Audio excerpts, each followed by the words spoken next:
Hey there. My name is Josh Laker with Persevere CrossFit. Thank you so much for joining the nutrition talk about food, mood, and stress management. Now, you may be wondering, does food actually affect our mood? Well, obviously, we all know about being hangry, but there's more to it than that. So, we're going to go into multiple ways that food does affect our mood, and then we're going to go into some tips and strategies on how to live a healthier life and have it affect our mood less often. Before we get started, I do want to talk about our nutrition program. Our nutrition program is pretty young at this point, and we wanted to find a partner to help strengthen our program. It didn't take us long to find HSN, Healthy Steps Nutrition. We found that their values align with our values. They believe, and so do we, that nutrition, something as fundamental as nutrition, shouldn't be complicated, which is why that we focus on a habit-based approach to help reach goals one step at a time. Now, it shouldn't be complicated, right? It is simple, but it doesn't mean it's easy. All right, so we're going to talk about how food, mood, and stress work together to affect our health. Right, outside of feeling hangry, how does the food we eat affect our mood? Well, there's been plenty of studies that show that diets high in fruits and veggies, modest in lean protein, void of many processed sugars and foods, is associated with 25 to 35% lower risk of depression when compared to the typical westernized diet. Now, the Westernized diet, which is also known as the American diet, is typically the opposite of that. It's high in processed foods, red meats, sugar, fat, and often highlights prepackaged convenience foods. All right, so take a moment and we're a couple months, it's March right now, so we're a couple months past the holidays. Take a moment and think about how you feel after the holidays, right? We've all heard of the post-holiday blues. While part of that low mood and that low energy is because of the hustle and bustle, we're traveling to our family, maybe your family comes to your house, and that can often be a stressful situation. We also need to consider how the foods associated with those holidays play a role in that. We often eat high fat foods, a lot of sweets on those holidays. There was another study that researchers found that in little as 1 week, eating a Western diet can significantly alter brain function, with the participants of that study doing worse on learning memory tests. Further, they found that that Western diet was tied to overeating and increased cravings of sugary treats after consuming regular meals. Right. So, how many of us can relate to thinking about reaching for something sweet after finishing a meal? All right, let's move on. Let's talk about serotonin, right? Most of us have heard about serotonin. Serotonin is often regarded as the happiness hormone, but that hormone impacts our entire body, affecting things like sleep, eating, mood, and even digestion, right? Even further, did you know that the vast majority of our serotonin receptors are located in our gut? Right, with that said, who's heard of the gut biome? New research is finding the balance of good and bad bacteria in our gut is directly related to our diet and has a connection with diseases including depression and anxiety. So what these findings are telling us is that when we aren't making the choices to eat a balanced diet, the balance of our gut, which is directly related to our mood, gets compromised, leading to us feeling more sad and more unmotivated. All right, so along with highly processed foods affecting our serotonin response, let's take a moment to specifically talk about sugar in the body. All right, who can guess what the most energy demanding organ in our body is? It's the brain. It uses nearly half of all the sugar we consume. But just like anything else, too much of something can be a problem, right? So we can all relate to having had a sweet treat and then with the next hour or so feeling that mental fog, right? That's the effect of excess sugar has on our bodies. When we consume high amounts of sugar, our blood sugar surges up, followed by an insulin release, which then brings that blood sugar way down, right? Known as the crash. Right? Research has found a relationship between this high crash of our blood sugar and mood disorders such as depression, anxiety, as well as learning and memory functions. So, what are some of the ways sugar is causing this? Well, this is a really good podcast. I'll link this podcast in an email I send out. If you get this video, you'll probably get the email as well. Sugar suppresses an important hormone called BDNF, brain derived neurotrophic factor. This particular hormone has been found in lower levels in individuals with depression and other mental disorders. We also know that sugar promotes the inflammatory response in our body. And when consumed in high amounts, consistently, it can become chronic inflammation, which impacts our immune system and the brain. Further, we know that inflammation response after consuming a diet high in sugar may also worsen anxiety symptoms by impairing the body's natural ability to cope with stress.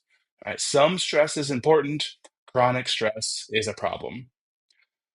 So if you want to hear more about sugar, this podcast is great. It's about 30 minutes long. You give it a listen. Okay, so now that we've learned multiple ways how food affects our mood, here's some tips on to keep the effects positive. Okay, number one, focus on food quality. This is something that we talk about a lot. So here on the screen, you'll see something called the plate method. It's one of the easiest and most effective methods of improving your diet by eating a balanced meal of high quality foods.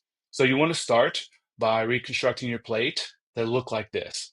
On the left side here, you'll see you have a half of your plate of non-starchy veggies such as broccoli, green beans, asparagus, zucchini, just to name a few.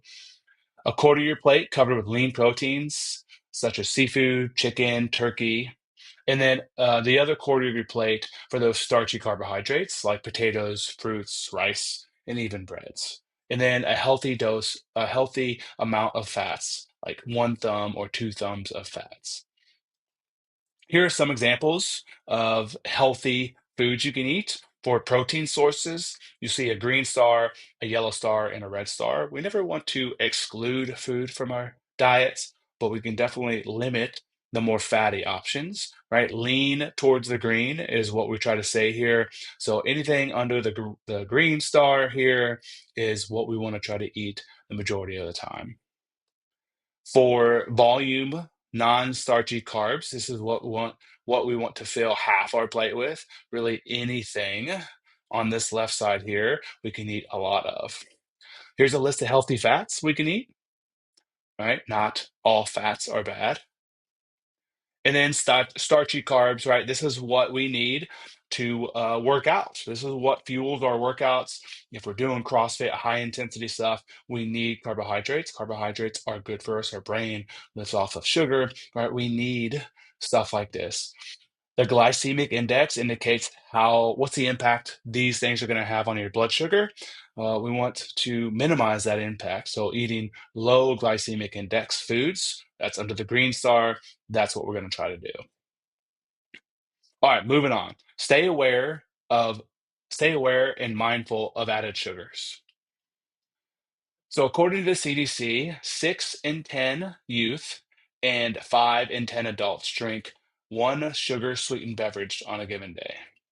On average, the youth consumes about 143 calories from those beverages, and the adults 145 calories from those beverages in any given day. All right, so rather than reaching for soda, latte, juice, um, try to drink plain water, right? But that is a struggle. Okay, I get it. It gets boring and monotonous, and it just doesn't appeal to everybody to drink all water all day. So adding in some kind of flavor to that water will help make it more palatable. And these are some things you can do. Mint, watermelon, cucumber, and some kind of citrus. I like things like Element or Fire Salt. Those are great to put in because it also adds in electrolytes, and electrolytes help absorb the water as well, help you retain that water. So sugar is in almost everything, right?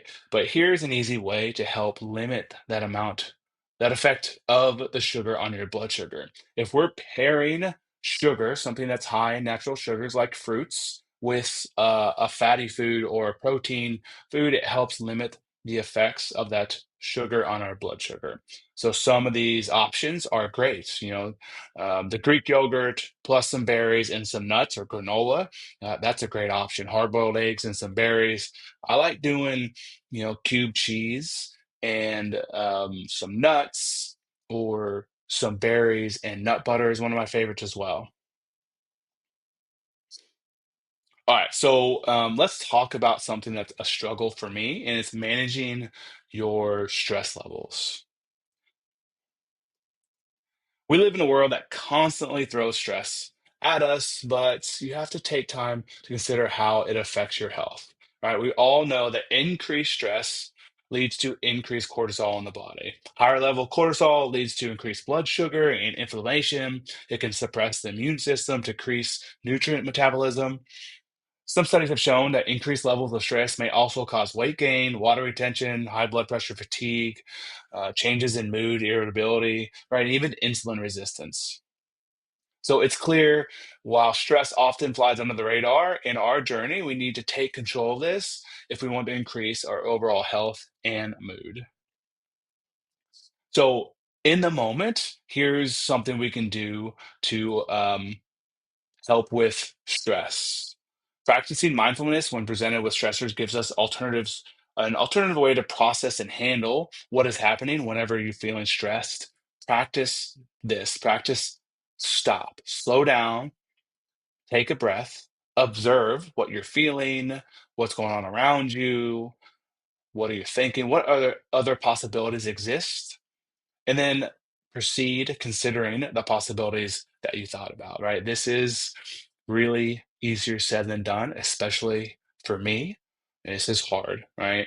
In the moment, this is something you can do when you're feeling high levels of stress. Practice stop. Now, outside of those acute stressful moments, right? We still have stressful days. What are some ways to, just to manage stress? Well, exercise is usually the thing I hear the most. Reflective journaling is another good way. Meditation or yoga. There's plenty of apps out there like Headspace, or even get on YouTube and get some follow along meditation videos.